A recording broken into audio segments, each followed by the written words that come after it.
Hello everyone, welcome to one more Bank Nifty daily analysis.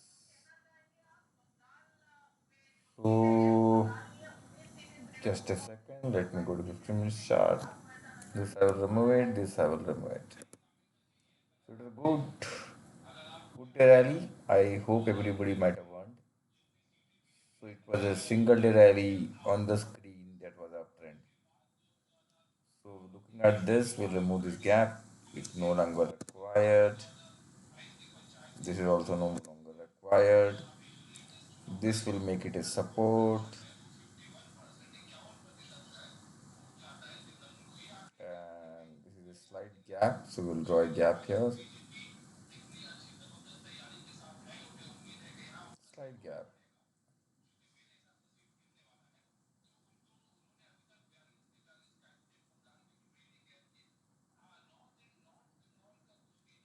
So we'll draw a gap here.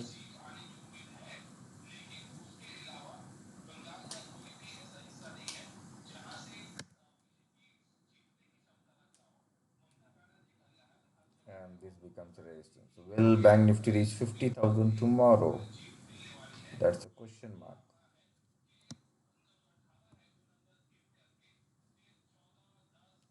So will Bank Nifty reach 50,000 tomorrow? Is a question mark. Wish everybody good luck and we'll reach 50,000 lifetime high. And let's hope for the best. Our future is flat 45 points. Oil is good. Everything is looking good. So I don't think so any reason why it can't reach 50,000. Tomorrow again, Fin Nifty and Bank Nifty both there is an expiry because Wednesday is a holiday on behalf of Labor Day. Fin Nifty and Bank Nifty both expire tomorrow. 424, so it's 600 points difficult. Let's see if we can touch 50,000 tomorrow. Take care. Let's catch up tomorrow then. Thanks. Bye.